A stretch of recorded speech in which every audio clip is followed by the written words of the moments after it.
Hello everyone, welcome back to my channel. So today we are going to start with the poem The Lake Elves of Innisfree. So ये जो poem है इसका नाम है The Lake Elves of Innisfree. ठीक है. So इस poem के जो poet है उनका नाम है William Butler Yeats. William Butler Yeats. So let's start the poem. First we will read the pink box.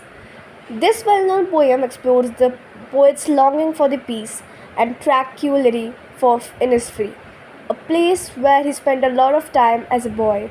This poem is a lyric. जिसमें क्या बताया है कि अभी हम इस पोएम में पोएट्स के जो पोएट का जितना पीस चाहिए था उसके बारे में और एक ट्रैंक्विलिटी ऑफ इनिस्फ्री यानी जो इनिस्फ्री जो प्लेस उसकी ब्यूटी के बारे में आज हम पढ़ने वाले हैं इस पोएम में।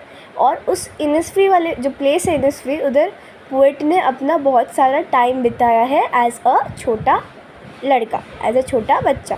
Okay, so let's start the poem.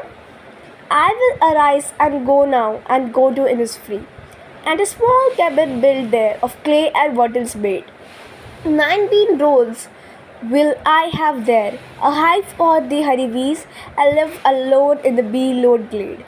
तो इस पैरा में क्या बताया कि जो पोएट है जो विलियम है वो बता रहा है कि मैं उठूँगा और जाऊँगा और जाके मैं इनिस्फ्री में ही जाऊँगा. अगर गया तो मैं इनिस्फ्री में जाऊँगा.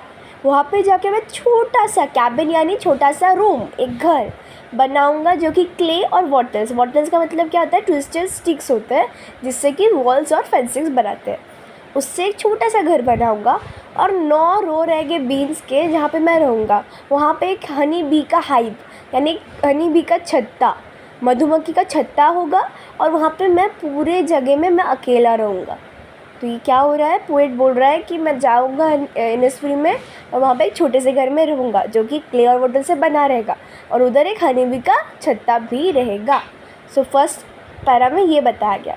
Second, and I shall have some peace there, for peace comes dropping slow, dropping from the wheels of the morning to where the cricket sings. Damn midnights all the glimmer, and noon a purple glow, and evening full of linen wings. So second वाले para में क्या बताया कि वहाँ पे वो जिसको क्यों जाना है, पोएट को क्यों जाना है, क्योंकि वहाँ पे पीस है यानी वहाँ पे शांति है. शांति के लिए वो वहाँ पे जाना चाहता है. और शांति जो ड्रॉपिंग है स्लो, इतना पीस है कि एक ड्रॉप भी अच्छे से सुनाई देता है. और यहाँ पे बताया है कि व्हील्स का मतलब क्या होता है.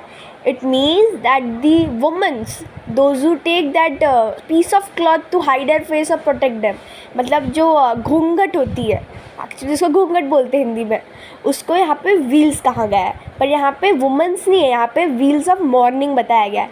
लाइक जब सन राइज होता है तभी का जो टाइम रहता है उसको यहाँ पे डिस्क्राइब किया है. और उस मॉर्निंग में cricket sings, cricket is a insect जो कि आवाज़ करते हैं तो वो मतलब गाना गाते हैं. There midnight all glimmer, midnight यानी एट 12 o'clock, ग्लिमर यानी shine, and noon a purple glow, जो नून है जो 12 नून है उसको यहाँ पे पर्पल ग्लो बताया गया. It's not a purple colour but it's a purple glow. It is like an example given here. An evening full of linnet wings, evening यानी शाम को. Linnet is a greyish brownish bird with a short beak like very similar to sparrow. उसके evening में वो उसका जो example है वो बताया गया कि इवनिंग में ये लिनेट जो बर्ड है वो रहता है लाइक उस प्लेस में. I will arise and go now for always night and day. I hear the lake water lapping with low sounds by the shore. While I stand on the roadway or on the pavement's grey, I hear it in the deep heart core. तो at last para में क्या बताया गया है कि जब भी मैं उठूँगा, I will rise and go ना, मैं उठूँगा और जाऊँगा फॉर नाइट एंड डे, दिन रात के लिए. और जब भी मैं सुनता हूँ वो लेक की आवाज़, लेक का जो आवाज़ होता है जब भी वो शीशोर में आता है, like he is telling the sound of the lake. जब भी वेव्स आती है उसकी जो लहर की जो आवाज़ रहती है वो फील कर रहा है. पोएट क्या कर रहा है, फील कर रहा है. He is not an Innisfree but he is feeling about that place, like he is dreaming, he is imagining that place, how it was, how it is. Okay, so वो feel कर रहा है, वो उसके imagination में है वो lake का जो वॉइस है, जो साउंड है, जो आराम से लो साउंड है, जो शीशोर में आगे जो आवाज़ आती है, वो उसे क्या कर रहा है, इमेजिन कर रहा है. While I stand on the road way, actual में पोइट कहाँ पे, he is in a city, he is not in Innisfree but his boyhood was spend there.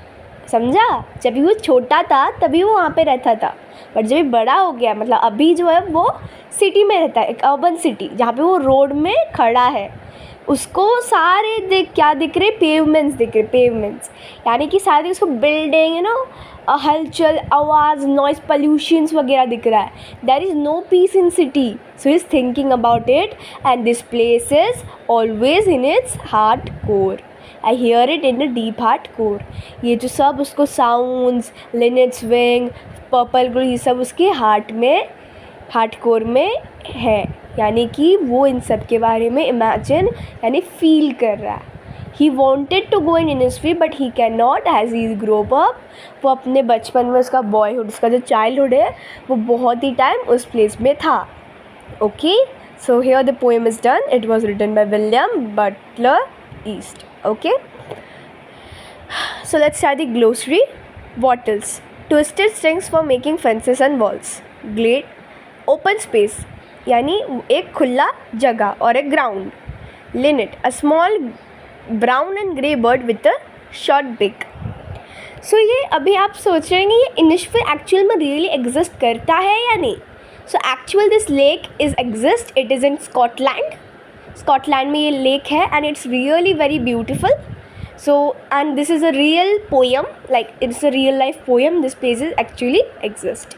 Okay, if you love my video, if you like my video, if you like my explanation, please like, share and subscribe to my channel and don't forget to click the bell icon.